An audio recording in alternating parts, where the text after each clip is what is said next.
نحمده ونصلي ونسلم على رسوله الكريم اما بعد اعوذ باللہ من الشیطان الرجیم بسم اللہ الرحمن الرحیم۔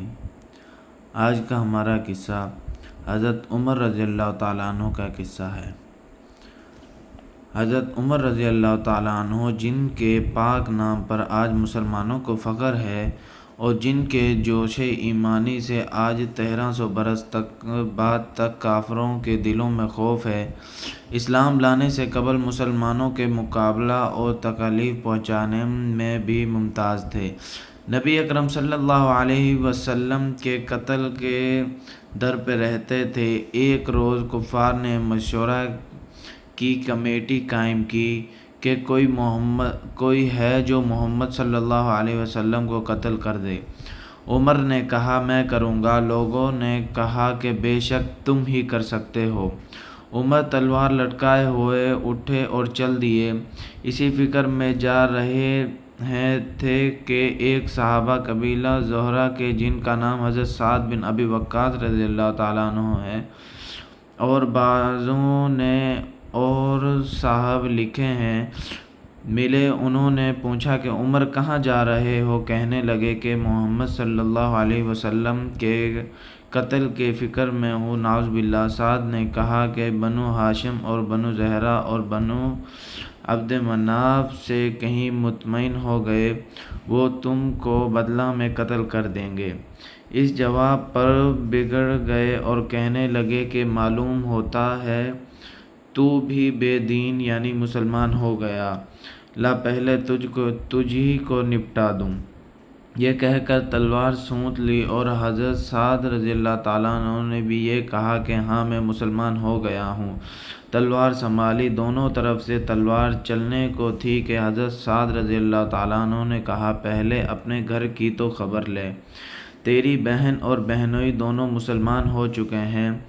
یہ سننا تھا کہ غصے سے بھر گئے اور سیدھے بہن کے گھر گئے۔ وہاں حضرت خباب رضی اللہ تعالیٰ عنہ جن کا ذکر نمبر 4 پر گزرا،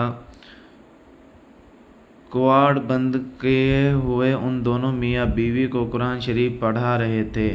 حضرت عمر نے کواڑ کھلوائے، ان کی آواز سے حضرت خباب تو جلدی سے اندر چھپ گئے اور وہ صحیفہ بھی جلدی میں باہر ہی رہ گیا جس پر آیت قرآنی لکھی ہوئی تھی۔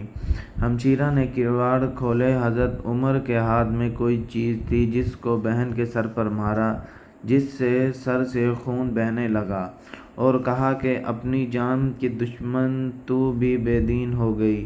اس کے بعد گھر میں آئے اور پوچھا کہ کیا کر رہے تھے، یہ آواز کس کی تھی؟ بہنوئی نے کہا بات چیت کر رہے تھے۔ کہنے لگے کیا تم نے اپنے دین کو چھوڑ کر دوسرا دین اختیار کر لیا؟ بہنوئی نے کہا اگر دوسرا دین حق ہو تب یہ سننا تھا کہ ان کی داڑھی پکڑ کر کھینچی اور بے تحاشا ٹوٹ پڑے اور زمین پر گرا کر خوب مارا۔ بہن نے چھڑانے کی کوشش کی تو ان کے منہ پر ایک تماچا اس زور سے مارا کہ خون نکل آیا، وہ بھی آخر عمر ہی کی بہن تھی۔ کہنے لگی عمر ہم کو اس وجہ سے مارا جاتا ہے کہ ہم مسلمان ہو گئے، بے شک ہم مسلمان ہو گئے، جو تجھ سے ہو سکے تو کر لے۔ اس کے بعد حضرت عمر کی نگاہ اس صحیفے پہ پڑی تو جلدی میں باہر رہ گیا تھا اور غصے کا جوش بھی اس مار پیٹ سے کم ہو گیا تھا اور بہن کے اس طرح خون میں بھر جانے سے شرم سی بھی آ رہی تھی۔ کہنے لگے کہ اچھا مجھے دکھلاؤ یہ کیا ہے؟ بہن نے کہا کہ تو ناپاک ہے اور اس کو ناپاک ہاتھ نہیں لگا سکتے۔ ہر چند اصرار کیا مگر وہ بے وضو اور غسل دینے کو تیار نہ ہوئے۔ حضرت عمر نے غسل کیا اور اس کو لے کر پڑھا۔ اس میں سورۃ طٰہٰ لکھی ہوئی تھی، اس کو پڑھنا شروع کیا اور اننی انا اللہ لا الہ الا انا فاعبدنی واقم الصلاۃ لذکری تک پڑھا تھا کہ حالت ہی بدل گئی۔ کہنے لگے کہ اچھا مجھے بھی محمد صلی اللہ علیہ وسلم کی خدمت میں لے چلو۔ یہ الفاظ سن کر حضرت خباب اندر سے نکلے اور کہا کہ اے عمر تجھے خوشخبری دیتا ہوں کہ کل شب پنجابہ میں حضور اقدس صلی اللہ علیہ وسلم نے دعا مانگی تھی کہ یا اللہ عمر اور ابو جہل میں جو تجھے زیادہ پسند ہو اس سے اسلام کی قوت عطا فرما۔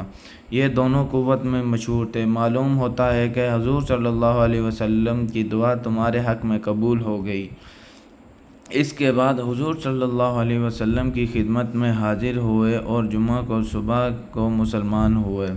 ان کا مسلمان ہونا تھا کہ کفار کے حوصلے پست ہونا شروع ہو گئے، مگر پھر بھی یہ نہایت مختصر جماعت تھی اور وہ سارا مکہ بلکہ سارا عرب، اس لیے اور بھی جوش پیدا ہوا اور جلسے کر کے مشورہ کر کے ان حضرات کی ناپید کرنے کی کوشش ہوتی تھی اور طرح طرح کی تدبیریں کی جاتی تھی۔ تاہم اتنا ضرور ہوا کہ مسلمان مکہ کی مسجد میں نماز پڑھنے لگے۔ حضرت عبداللہ بن مسعود فرماتے ہیں کہ عمر رضی اللہ تعالیٰ عنہ کا اسلام لانا مسلمانوں کی فتح تھی اور ان کی ہجرت مسلمانوں کی مدد تھی اور ان کی خلافت رحمت تھی۔ سبحان اللہ۔ اللہ تعالیٰ ہمیں اس پر عمل کرنے کی توفیق عطا فرمائے۔ وآخر دعوانا ان الحمد للہ رب العالمین۔